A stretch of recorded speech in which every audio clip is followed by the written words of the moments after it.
Entonces, el día de hoy, chicos, vamos a comenzar con el primer tema de bacteriología propiamente ya dicha. Ya hemos visto los temas de estructura bacteriana, hemos visto los temas de clasificación bacteriana y hoy ya empezamos a conocer cada una de las bacterias. Y la primera bacteria que vamos a conocer es una de mis favoritas, Staphylococcus. Específicamente, Staphylococcus aureus. ¿Bien? Hay varios tipos de Staphylococcus. El Staphylococcus es un género bacteriano.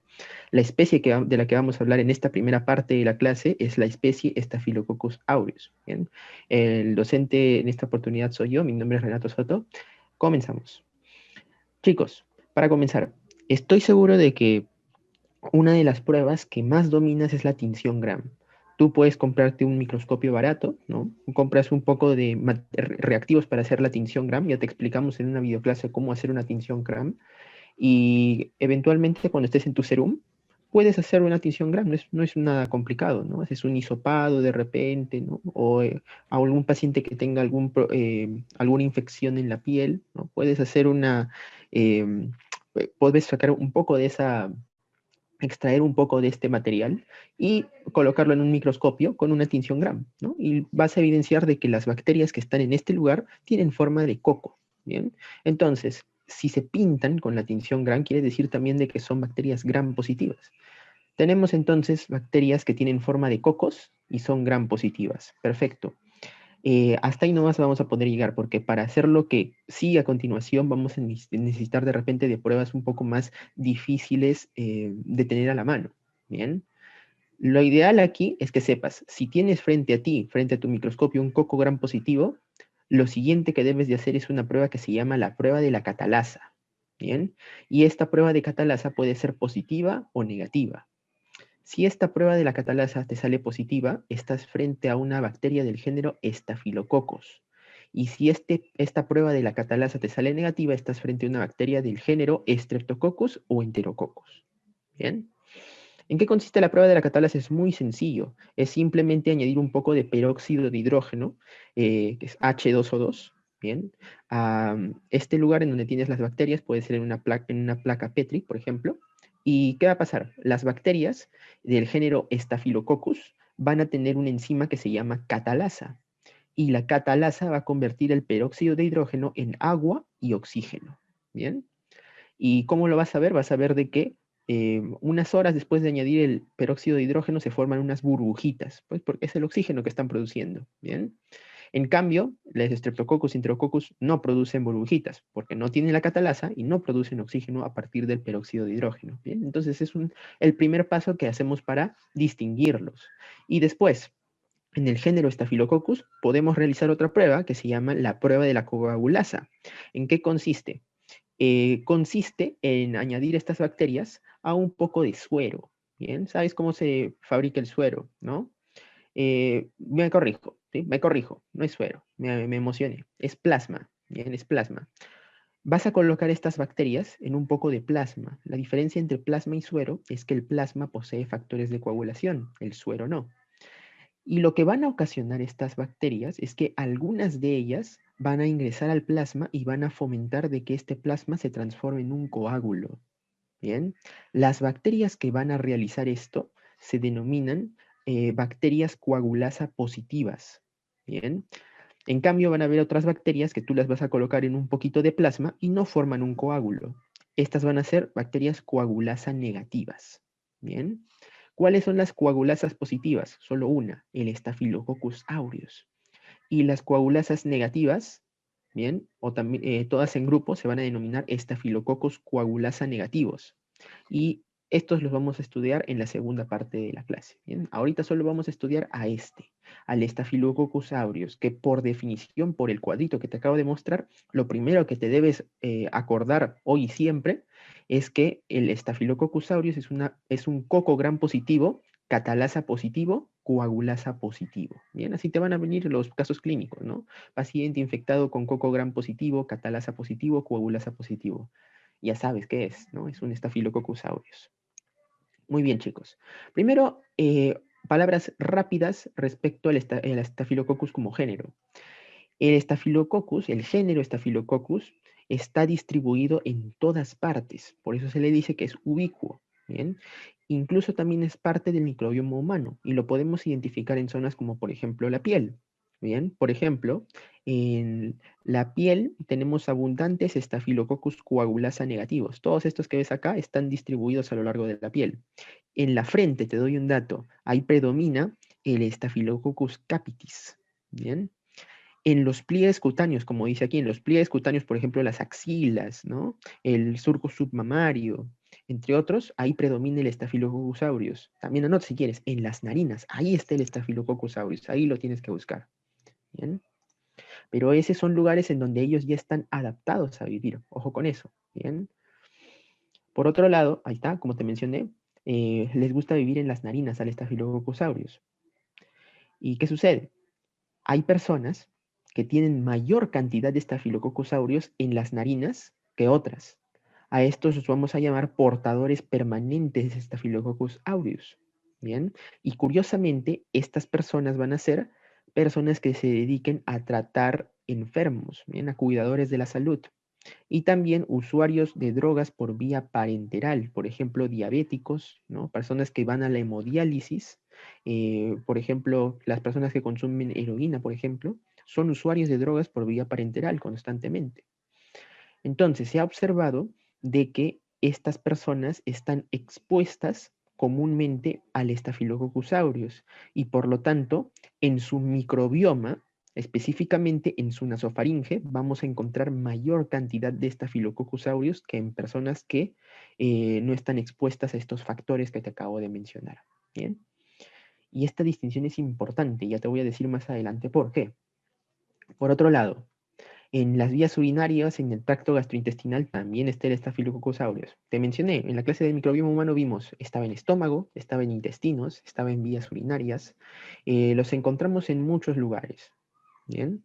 Ahora, si bien el Staphylococcus aureus, entre otros Staphylococcus, están en estos lugares, normalmente a lo largo de tu vida diaria y aparentemente no te hacen nada, eso no quiere decir de que eventualmente no se puedan convertir en patógenos. Bien, se pueden convertir en patógenos. Por ejemplo, una persona que tenga una alta carga de Staphylococcus en la nariz puede, por ejemplo, si tiene una mala higiene, por ejemplo, tocarse la nariz, ¿no? Y de ahí tocar a otra persona y le transmitiría a esa persona una carga alta de Staphylococcus que lo podrían infectar. ¿Bien? Y no solo así, sino también a través de fomites, si esta persona comparte sus productos personales, ¿no? Por eso siempre hay que tener criterio, ¿no? No compartir toallas, esas cosas son personales, ¿bien? Y bien, habiéndote comentado esto, podemos empezar a hablar del Staphylococcus aureus.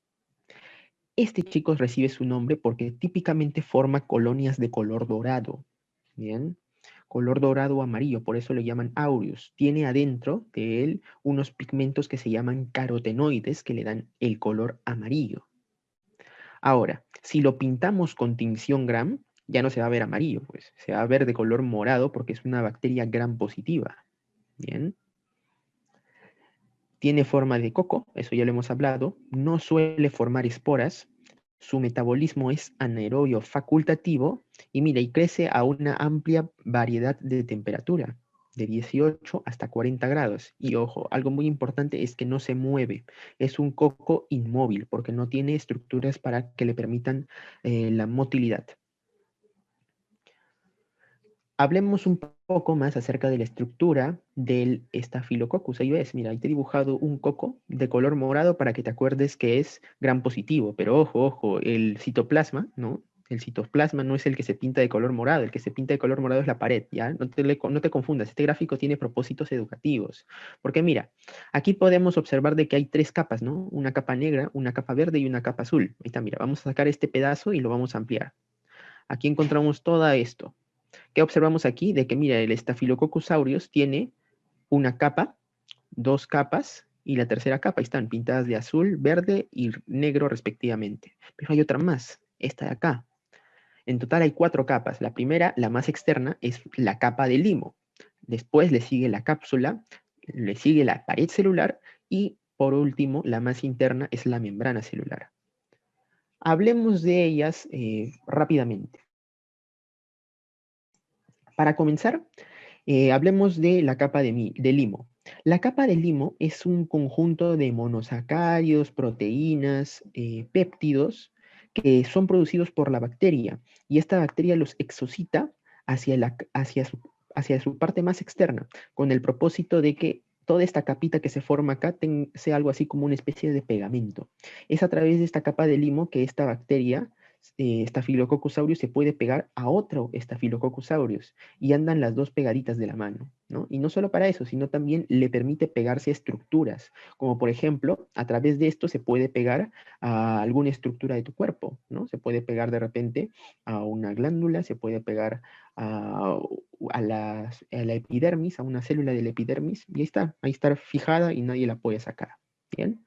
Incluso a través de esta capa de limo se puede pegar también a algunas estructuras que se utilizan médicamente, por ejemplo, una prótesis, ¿bien?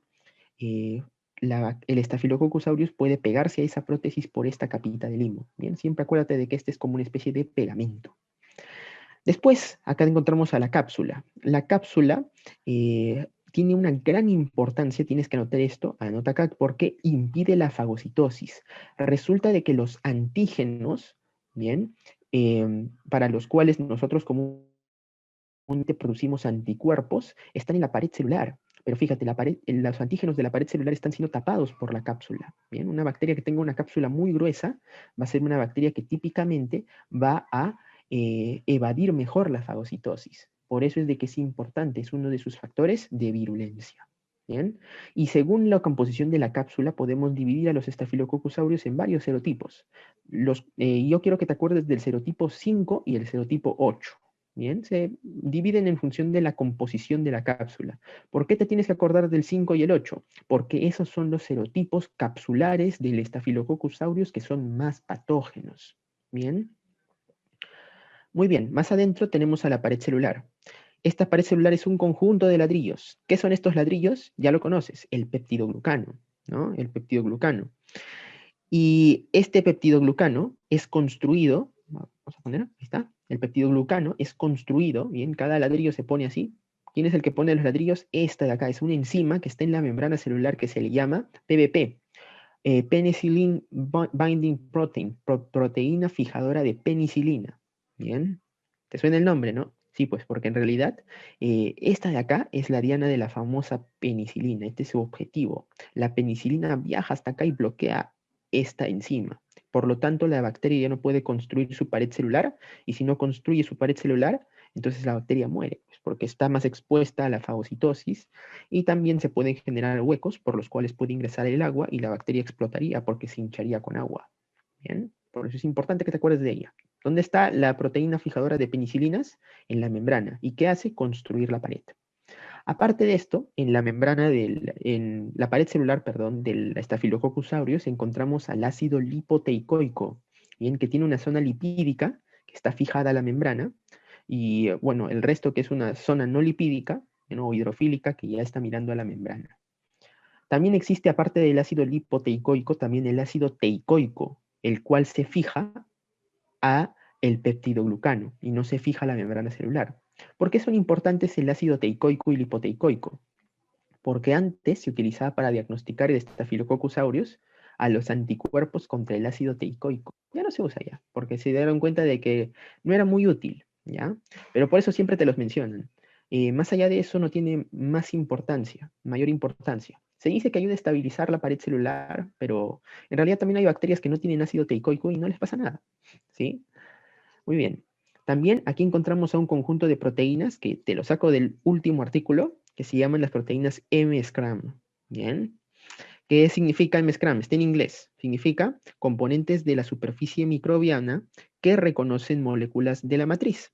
Un nombre muy raro, pero no es otra cosa más que un conjunto de moléculas que lo que van a hacer es detectar moléculas de tu propio cuerpo. Por ejemplo, aquí están las que tienes que conocer. La proteína A estafilocócica. Este es muy importante, chicos, porque mira, aquí tú tienes un anticuerpo, ¿no? Un anticuerpo. Tú sabes que el anticuerpo tiene una fracción variable y una fracción constante. Ya mira, la fracción variable es la importante porque es la fracción variable la que debe unirse a los antígenos, que son todos los que están en la pared celular de la bacteria, ¿no? Pero mira, esta proteína A estafilocócica, en lugar, agarra al anticuerpo, pero no lo agarra de la fracción variable, lo agarra de la fracción constante y hace de que este anticuerpo se vuelva inútil. Es uno de sus mecanismos de defensa, ¿bien? La famosa proteína A estafilocócica. Por lo tanto, te dije de que es que este conjunto, bien, este conjunto de proteínas se llaman proteínas que se fijan a la matriz del hospedero, ¿no? En este caso, la proteína A estafilocócica, ¿a qué se va a fijar? Anota, se fija a la fracción constante de los anticuerpos. ¿Bien? La proteína A y B ligadora de la fibronectina. ¿A qué se va a fijar? Se va a fijar a la fibronectina. Bien, se va a fijar a la fibronectina. ¿Dónde hay fibronectina? En tu matriz extracelular, ¿no? Y se fija la fibronectina y ahí también la bacteria se queda pegada, ¿no? Se queda pegada a tu matriz extracelular. Invade, por ejemplo, tu dermis y ahí se queda causándote una dermatitis, por ejemplo. Bien, porque se ha fijado a la fibronectina de tu dermis. Muy bien, y por último, las proteínas A y B del factor de agregación. ¿Sabes a qué se fijan estas? Esta a fibronectina, esta a fracción constante. Esta de acá se va a fijar al fibrinógeno y lo va a convertir en fibrina, ¿ya? Anota, esta de acá es la famosa coagulasa, ¿bien? Es la famosa coagulasa, porque la coagulasa convierte entonces al fibrinógeno en fibrina y así es como se forma el coágulo, ¿bien? Muy bien. Aparte de esto, la bacteria tiene su cromosoma único, ¿no? Solo tienen un cromosoma y no tienen núcleo, no está dentro de un núcleo. Perfecto. Aquí podemos distinguir algunos genes interesantes como este, el famoso operón AGR, que es un operón fundamental. ¿Sabes qué hacen? Los estafilococcus se mandan en señales entre ellos, ¿sí? Se mandan señales. Este estafilococo se puede comunicar con otro estafilococo. Cuando son poquitos estafilococcus, por ejemplo, en un tejido, entonces ellos ¿qué hacen? Ellos hacen de que este operón se inhiba, se inhiba, ¿bien? Y cuando este operón se inhibe, entonces lo que va a hacer este estafilococo es decir, voy a sintetizar un montón de factores de adhesión para fijarme bien este tejido. Y también voy a sintetizar un montón, voy a hacer, mejor dicho, un montón de, me voy a multiplicar, me voy a multiplicar, me voy a multiplicar para que yo pueda entonces generar más estafilococcus aureus. ¿Bien? Entonces, cuando este operón está poco expresado, el Staphylococcus aureus sintetiza muchas moléculas de adhesión y también se multiplica más. ¿Bien? En cambio, cuando ya hay un montón de Staphylococcus aureus en un tejido, cuando ya tienes miles y miles y miles, entonces este operón hace lo contrario, se activa, ¿bien? Se activa. Y cuando el operón AGR se activa, el Staphylococcus aureus comienza ahora a producir toxinas y enzimas, ¿bien? Que ahorita vamos a conocer.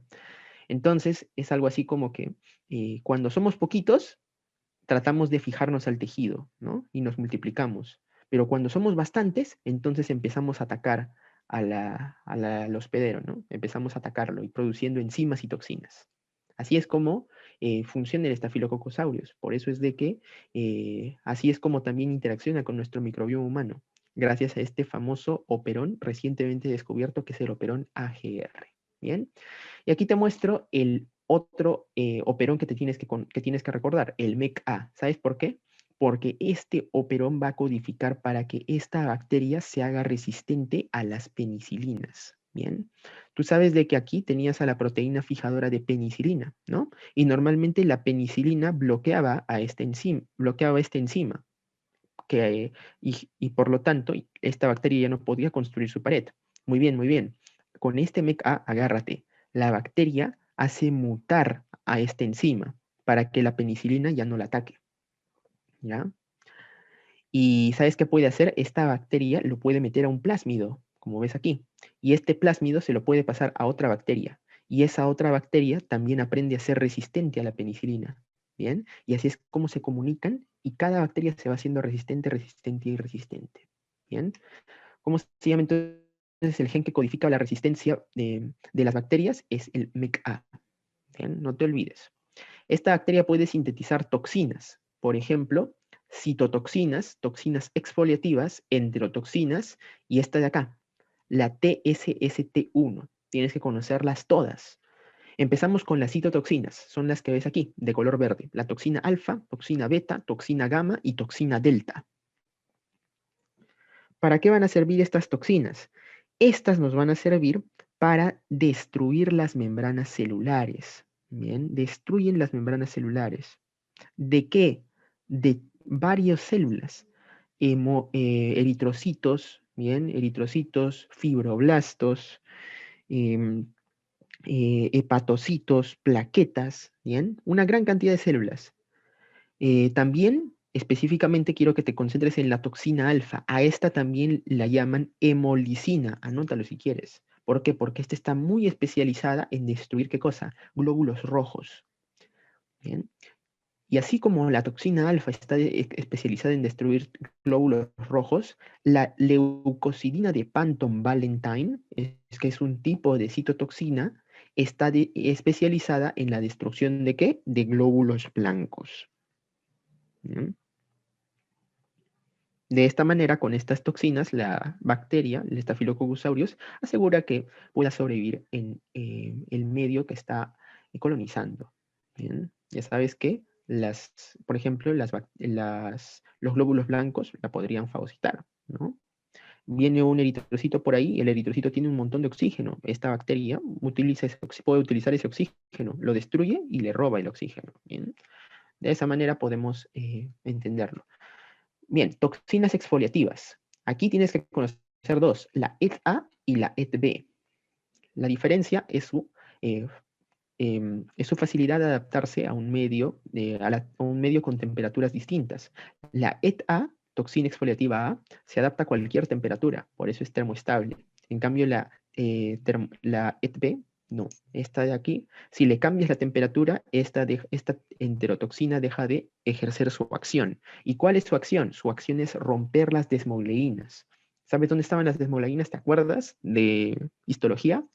Están en los desmosomas. ¿Y los desmosomas qué hacen? Unen célula y célula. Por lo tanto, si rompes los desmosomas que unen célula y célula, las células se van a desprender. A eso también se le llama exfoliación. ¿Bien?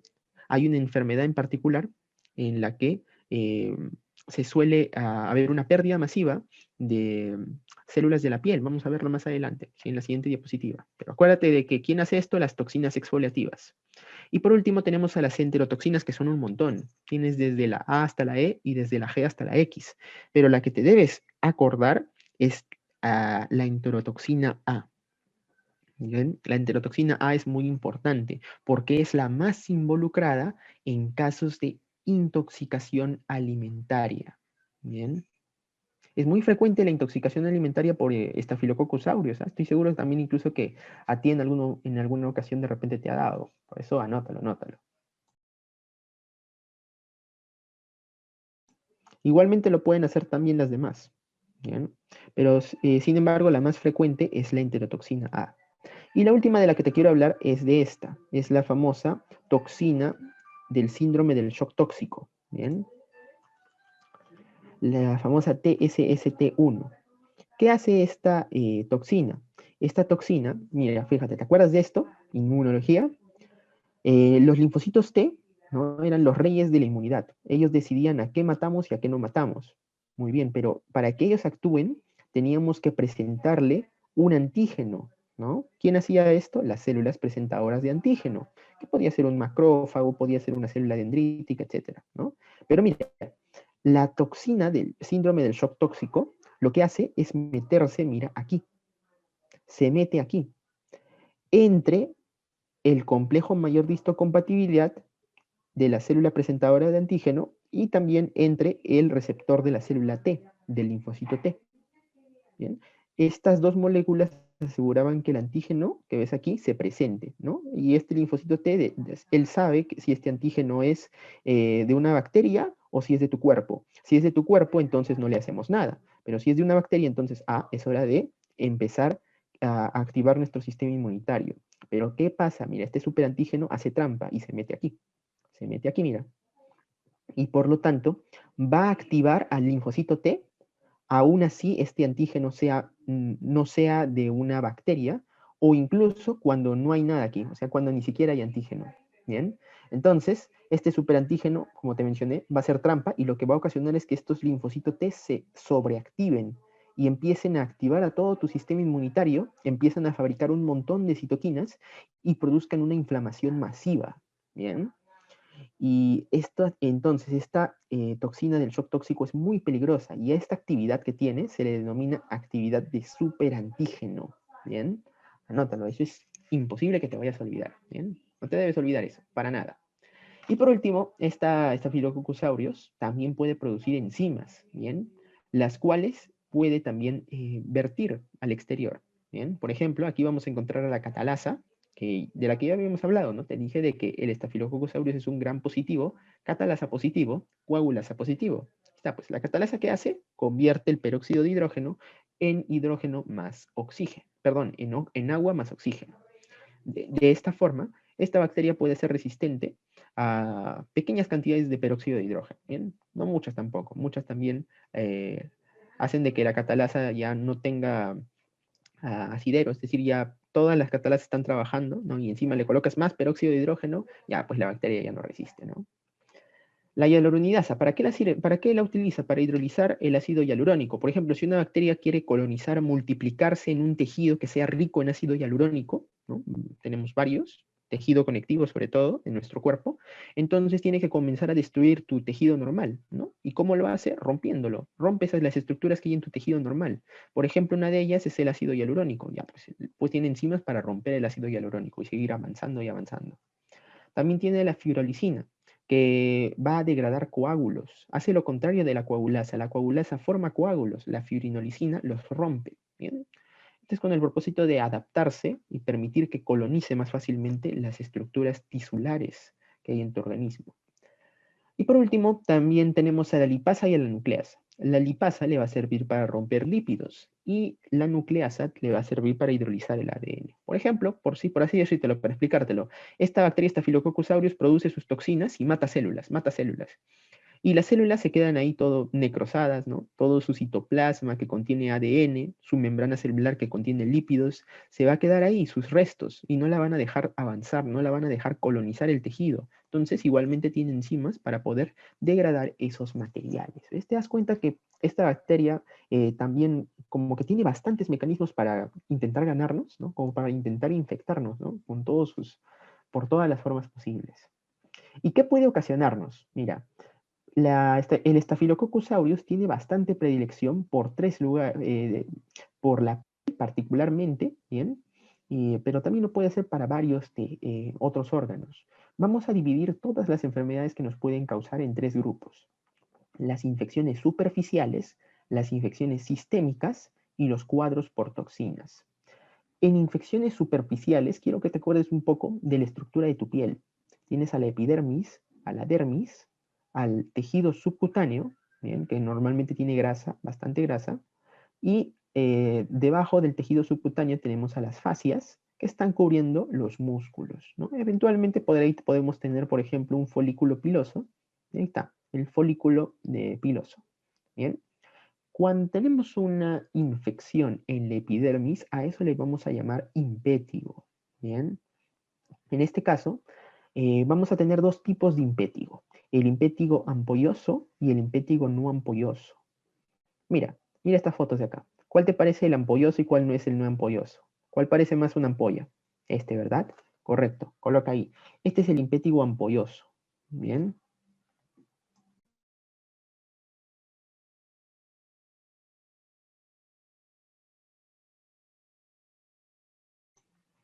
Muy bien. ¿Y qué va a pasar? ¿Qué sucede, chicos? El impétigo ampolloso es el que comúnmente es el que causa el Staphylococcus aureus. Anótalo acá. El Staphylococcus aureus es una de las primeras causas de impétigo ampolloso. Por otro lado, ¿cómo se le llama a la infección de la dermis más o una parte de tejido subcutáneo? A eso se le va a llamar erisipela, ¿bien? Dermis superficial, dermis profunda y tejido subcutáneo. Y la erisipela se va a ver de esta forma, ¿bien? Y lo vamos a comparar en particular con la celulitis, que es la infección del tejido subcutáneo más la dermis profunda. Bien, y así se ve. Ahí se ven claramente las diferencias, ¿no? Yo te digo dos, por ejemplo, este brilla, este no brilla. Este está bien delimitado, este no está bien delimitado, pero se nota claramente de que hay inflamación por lo menos en ambos, ¿no? Así es como los puedes distinguir. Y el Staphylococcus aureus te puede causar ambas entidades. Sin embargo, no es el más frecuente, ¿ya? No es el agente más frecuente que te puede causar erisipela o celulitis, ¿bien? Pero te puede causar los dos, que eso se entienda. Y por último, si afectamos solo al tejido celular subcutáneo, ¿bien? Específicamente sus capas más profundas, mira, y acerca a la fascia y al músculo, eso le llamamos fascitis necrotizante, ¿bien? Y también puede ser causado por Staphylococcus aureus. El Staphylococcus aureus puede causar cualquiera de estos cuadros, ¿bien? Y hay uno que todavía no hemos discutido, la foliculitis. Perfecto, mira. Ahí está. La foliculitis se ve así. Se ve como una colección de pus. Bien, ¿sabes qué es el pus? Son glóbulos blancos muertos que han intentado eliminar al Staphylococcus aureus, pero bueno, el Staphylococcus aureus se ha defendido. Y alrededor de esta colección de pus hay una base eritematosa que también está ligeramente elevada. A eso le llamamos foliculitis. Bien. ¿Y qué pasa, chicos? La foliculitis poco a poco puede avanzar y comenzar a hacer necrosis. Bien. Cuando empieza a haber necrosis, se observa a ver esta inicial foliculitis de un color un poco más negro, ¿lo ves? A eso se le va a llamar forúnculo. Y luego varios forúnculos se pueden unir y hacer un megaforúnculo que va a recibir el nombre de anthrax. Bien, el Staphylococcus aureus es la primera causa de foliculitis, forúnculos y anthrax. Eso no lo olvides.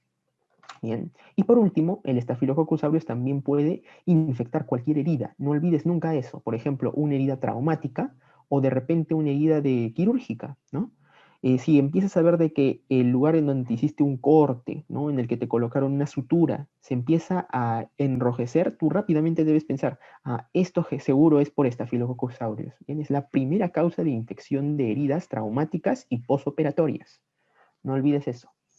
Respecto a infecciones sistémicas, quiero que agarres acá y hagas una llave. Todas estas que ves aquí, todas estas, la osteomielitis, artritis séptica, todas estas tienen como primera causa al Staphylococcus aureus. Bien, la neumonía no. Es curioso. La neumonía es otra bacteria que vamos a ver más adelante, pero todos los demás, sí, Staphylococcus aureus ahí le gana a todo el resto de bacterias que existen. Bien. Sin embargo, hablemos un poquito de la neumonía. En la neumonía por Staphylococcus aureus tú vas a observar esto. No sé si lo ves bien, pero yo veo, por ejemplo, aquí como que hay un montón de círculos. Míralo, mira muy atentamente tu copia. Tiene un montón de círculos. Y aquí está, mira. En la radiografía lateral también yo veo estos círculos que parece que tienen material adentro. ¿Ves? A esto, chicos, se le llama absceso. ¿Bien? Invito a que leas un poco más de eso, pero más adelante lo vamos a ver en medicina interna también.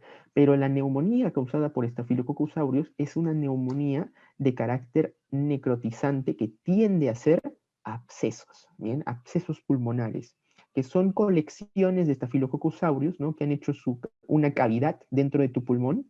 Ahí se han acumulado todos los Staphylococcus aureus, ¿no? Han hecho su casita, y el problema es que esto va a ocasionar un cuadro de neumonía muy complicado al paciente. ¿Bien? Entonces, nunca olvides, aureus con neumonía necrotizante con presencia de varios abscesos.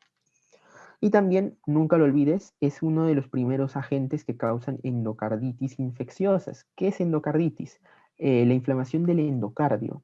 Acuérdate de que el endocardio, en la capa más interna del corazón, también que encontramos a las válvulas, ¿no? A las válvulas. Perfecto. Muchas veces a los Staphylococcus aureus les gusta crecer aquí, formar vegetaciones alrededor de estas válvulas. Y esto es peligroso porque acuérdate que el corazón siempre está latiendo, latiendo, y parte de estas vegetaciones pueden pasar a la circulación. Bien, entonces le está mandando Staphylococcus aureus a todas las partes de tu cuerpo. Y mira que les gusta crecer en varios lugares. ¿Ah? Les gusta crecer en varios lugares. Por eso, ahí hay que tener mucho cuidado y un buen manejo cuando encontramos una endocarditis. Y un datito curioso, ¿ya? Un datito curioso que te va a gustar. No sé si te acuerdas que te mencioné de que hay personas que son usuarios de droga por vía parenteral, por ejemplo, personas adictas a la heroína, por ejemplo, que están constantemente inyectándose cosas. Y como te mencioné, eh, las Staphylococcus aureus pueden entrar por las heridas, ¿no? Pueden entrar por las heridas. Ya, pues, ¿dónde te inyectas normalmente una sustancia, un medicamento o una droga? Lo haces en las venas. Y las venas, finalmente, ¿a dónde van a llegar? Van a llegar aquí, a la aurícula derecha, ¿bien? Por eso, a la primera válvula a la que van a llegar los Staphylococcus aureus va a ser esta, a la válvula tricúspide, ¿ya? Entonces, una endocarditis, ¿bien? Que afecta a la válvula tricúspide, eso de ahí es Staphylococcus aureus, ¿ya? No te vayas a olvidar. Es característico, ¿bien? Por lo que te menciono. En usuarios de droga por vía parenteral, mucho más, ¿bien? Y por último ya terminamos con los cuadros por toxinas. Aquí encontramos tres: intoxicación entérica, síndrome de shock tóxico y síndrome de la piel escaldada. Esto es facilito, chicos. Empezamos con intoxicación entérica. ¿Te acuerdas que te mencioné hace un momento nomás? Te hablé de la enterotoxina A. Ya pues, la enterotoxina A resulta que puede estar en ciertos alimentos, ¿bien? Y estos alimentos tienden a tener dos cualidades en particular. Para comenzar, son ricos en carbohidratos. Por ejemplo, una torta, ¿ya? Una torta que ha sido manoseada, por ejemplo, por una persona que tenía una infección en la piel con Staphylococcus aureus. Manoseó esa torta y tú te lo comiste, ¿ya? Y otra cualidad de que bueno, lo que te va a infectar en esta torta no va a ser el Staphylococcus aureus, lo que te va a causar la intoxicación entérica, va a ser la toxina. Entonces quiero que me entiendas, en esta torta lo que hay es un montón de Staphylococcus aureus y todos estos están produciendo enterotoxinas, ¿bien? Estas enterotoxinas van a llegar a tu tracto digestivo y van a ocasionar a ese nivel una inflamación que te va a ocasionar un cuadro diarreico, ¿bien? Entonces, ¿quién es el responsable de la intoxicación entérica en infecciones por Staphylococcus aureus? La respuesta es sencilla, es la enterotoxina. La más frecuente, la enterotoxina A. ¿Bien, chicos? Por otro lado, el síndrome de shock tóxico. Aquí está, mira.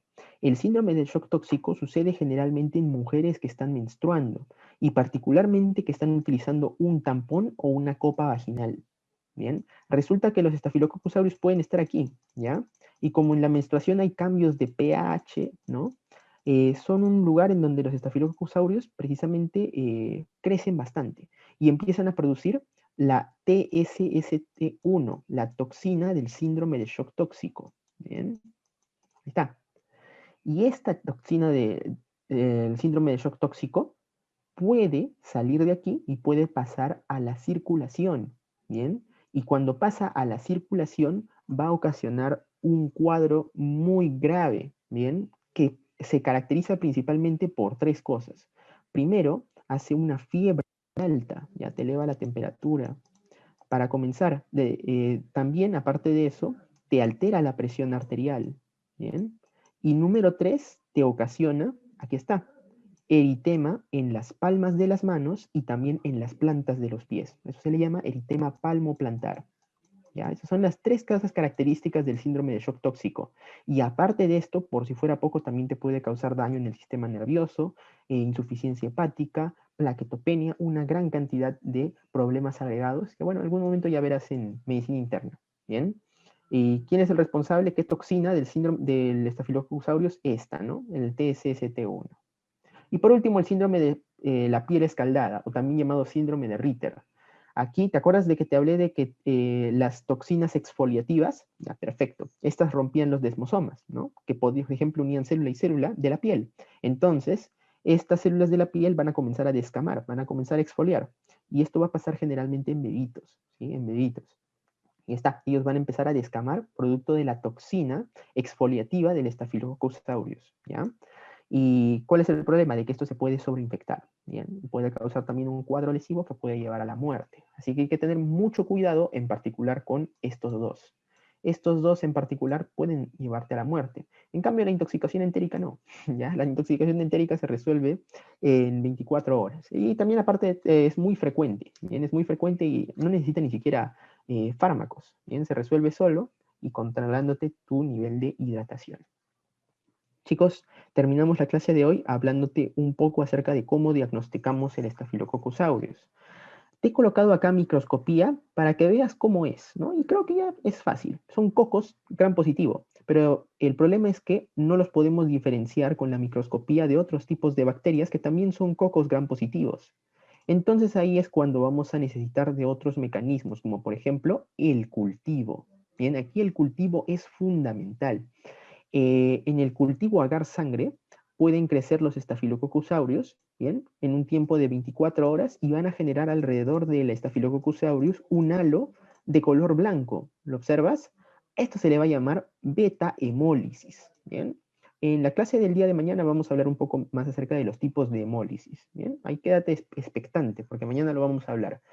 Pero, ¿por qué hace beta hemólisis? ¿A qué te suena hemólisis? A lisis ¿de qué? De glóbulos rojos, ¿no? Porque esto es un agar sangre. Aquí hay un montón de glóbulos rojos. Y bien, aquí vamos a colocar a los estafilococcus aureus, van a comenzar a crecer, y todos los glóbulos rojos que están a su alrededor van a empezar a estallar. Y por eso es que cambia el color, ¿ves? Cambia el color.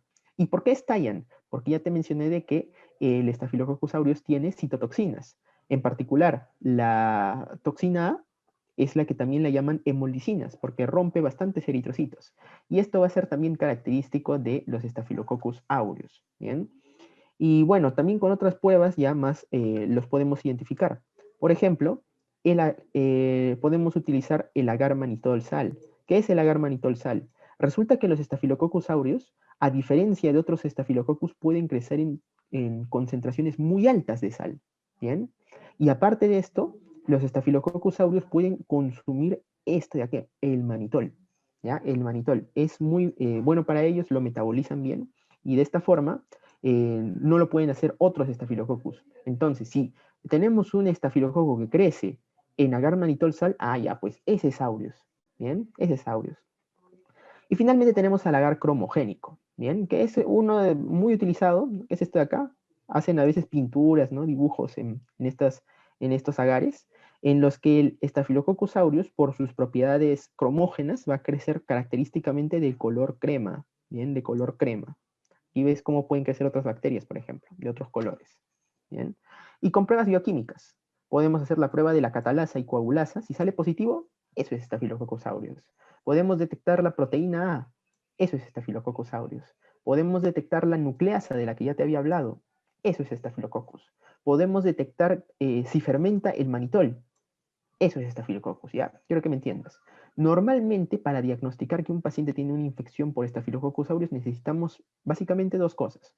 Que salga el cultivo y que tenga clínica, ¿bien? De infección por Staphylococcus, que son las enfermedades que ya hemos visto en la diapositiva anterior. ¿Cómo tratamos a los Staphylococcus aureus? Con penicilinas, ¿bien? Cuando descubrieron la penicilina, vieron de que los Staphylococcus aureus respondían muy bien, ¿eh? Morían, pero poco a poco empezaron a desarrollar mecanismos de resistencia, las famosas penicilinasas, por ejemplo, y ya no servían las penicilinas primeras que se crearon, ¿no? Las naturales, que se descubrieron, me corrijo, ¿bien? Sino se empezaron a utilizar, ¿qué cosa? Las penicilinas sintéticas, ¿bien? Las penicilinas sintéticas. A estos Staphylococcus aureus, que son resistentes a las penicilinas naturales, ¿bien? Y a los que solo podemos utilizar las sintéticas, a estos los vamos a llamar Staphylococcus aureus sensibles a la meticilina. ¿Por qué son sensibles a la meticilina? La meticilina es uno de las penicilinas sintéticas, pues. Como los podemos matar con meticilina, hay que colocarles sensibles a la meticilina. ¿Bien? Sin embargo, el que más utilizamos es la cloxacilina. ¿Bien?